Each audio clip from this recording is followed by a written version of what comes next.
Welcome back to our interview series where we interview each other. This is Kevin. He's one half of For Good Measure with Sean.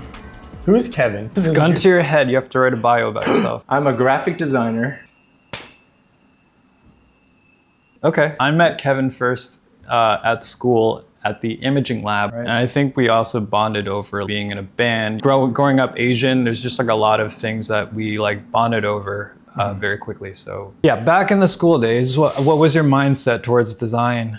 Man, it's weird. Like the first half of school, I definitely didn't try too hard. And then there was like a random, just like flipped a switch. You know, actually, I think the point that it happened was I had these two teachers, Dan and Andre. They're actually, they have their own studio called Dress Code. We have their book right here somewhere called Never Sleep. But the projects were really cool. It was like music focused. So they had us like create identity and like album art and poster for like different artists and even like do our best to like put a music video together. That was the first time I was like, oh, like design can actually be cool, because up to that point it was like really boring, like oh, take a typeface and like do like a study on it. And then once I got exposed to like more and more experimental work, that's what got me really invested in it as a student. What about experimentation that like drew you in? Just process was really interesting to me. How like the idea that there was no set way to do anything, approaching design in more of like a mixed media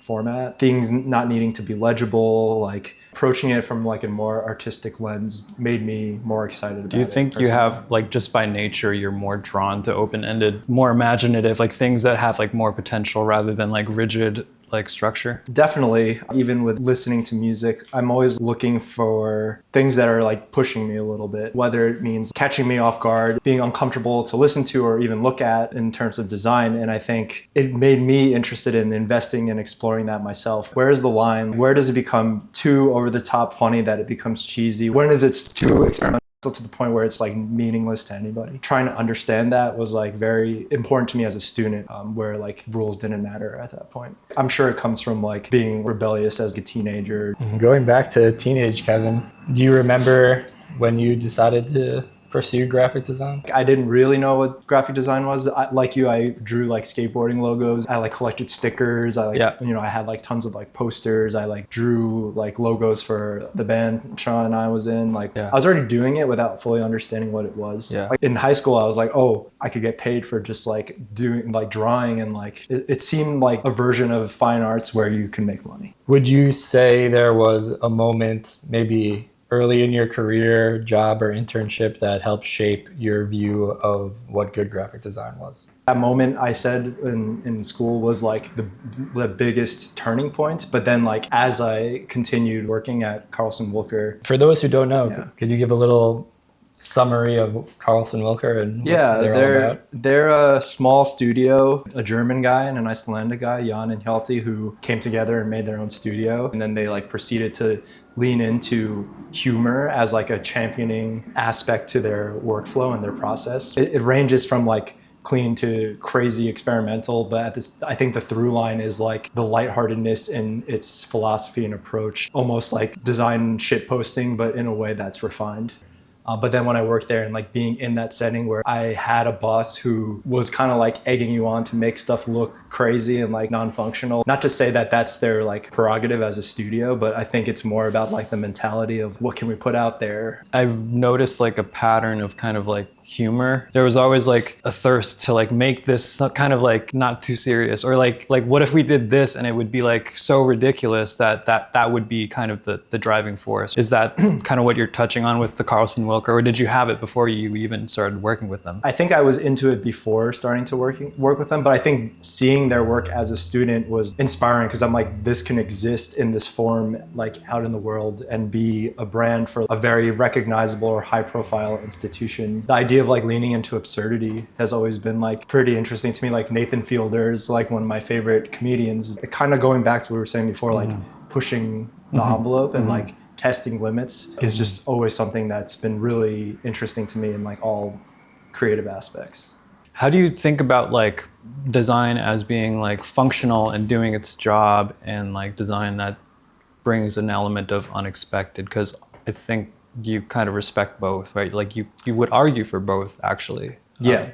As we worked as a studio and collected experience taking the service aspect of design into consideration, I slowly understood every client and every project has not small necessarily, but like a specific range of like what's acceptable for the project to land in. Before, I took no consideration into that range, and I just considered like what I wanted to get out of that project, but making it less of a selfish process like made me understand that like things should exist in a certain way, and that there's like more at play than just wanting design to be crazy. I think what we do as a studio at For Good Measure is like establish that range with our intuition at this point, and like create work that's on the outer edge within what's expected. A little bit behind the avant-garde. Exactly. We're not Nepo babies, so we don't have the luxury to like... Is that out of like, do you wish you were Nepo babies, or do you find this more respectable than like a Nepo baby doing crazy typography or something? No, I think like if it's good, power to them, but Yeah. I don't wish I was that, because at the same time, I don't necessarily think they polish their skills as a designer because they're unable to have that intuition that I'm talking about. They're still trying to see how they can inject their own DNA into everything that they do, which I respect. Yeah. But I actually feel like that is not part of the skills of being a good designer. So how does a non-Nepo baby start a studio as early in their career as you did? Not being afraid of taking risks, understanding the odds and like not caring, starting small, like being okay with taking on a project for $100 and then working your way up until you get one project that could be like a financial lucky break. That was the biggest thing for us. We did get one big budget project where we're like, holy crap, this is enough to get a studio space and just like trust the process and trust that it'll work itself out. You know, I wonder if we would do that still today. It's hard to say, but even doing YouTube, I think is like, you know, taking one day out of our week, taking one day out of our week to invest in this, which we probably won't see any real returns on this for a couple of years, but I think it's like something we're excited about. Please like and subscribe. What kind of student or person do you think it takes to start their own studio? Low key, like you can't be stupid. Don't like, be no, I'm kidding. Like you can't be stupid about it. You should like fully understand like what it means. You need to be willing to accept the worst possible scenario. Give yourself a certain amount of time to like live in that state. You also need the confidence to think you can do it, even if it's false confidence in the beginning. So what would you say to a student who, you know, probably doesn't get very good grades or crit, but they are like, I really want to start my studio. I don't care what anyone says. I think the motivation trumps the skill level to a certain degree, but I think you also have to be real with yourself. The fact of the matter is, it's like you're going to be validated by the amount of people that want to work with you. So if that doesn't happen for you, I think you should be honest with yourself and figure out a way to like make your work better so that people will actually reach out to you. Networking obviously is a huge aspect of it too, but I'm terrible at that, so I can't. Do you think some people get away with just networking and like not being that actually that good? Yes, but I don't think people like will respect them. I think the work speaks for itself. Do you disagree? Does it matter if they're respected if they have a career and they're happy? Will Patterson.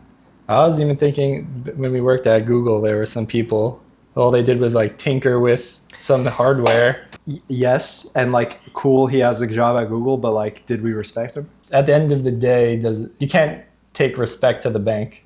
Right. For me, like respect and integrity is like the most important thing in life, honestly. I'm always impressed with how much you're willing to sacrifice things in your life to maintain your own idea of integrity. Like without it, I would feel like nothing. In design, you do like a lot of the times you do get into gray zones where, okay, this client's paying me like $100,000. Maybe I should just do this really bad thing. How much do you accept doing something against your values? There's like a soft threshold and a hard threshold. Yeah. There are projects that we would just say no to. But then there's like things that I'm like, all right, we need to just do this bullshit to keep the lights on. Like if it helps keep the engine running, it's like worth considering. To be fair, there is integrity to like keeping yourself alive. I mean, without it, you're dead, right? So Exactly. you can't do anything. So like No, you have to, there's a bare minimum. You can obviously argue for like becoming a martyr. Yeah, like Howard Rourke. dude, would you be a martyr for design? I can't. It's important to me, but I can't be the its purest form. But I strive to be that. I just obviously have self-preservation standards. But I think that it is the most beautiful noble thing to die by your word. Amen. Like if someone was like, if you don't accept my logo, I'm gonna blow myself up, and they did it, I'd be like, best piece of work of all time. Imagine Will Patterson did that. Any last words, any motivation for our viewers? Screw the haters. I think like while you're young, spread yourself thick. That's always a phrase I've used. I feel like the advice of don't spread yourself too thin is bullshit. It's like you can sacrifice a few hours of sleep to like hone another craft. So it's like, especially when you're young, don't be afraid of just like trying a bunch of stuff and being a master of none, because I think in that process you'll find something worth pursuing. Hear, hear.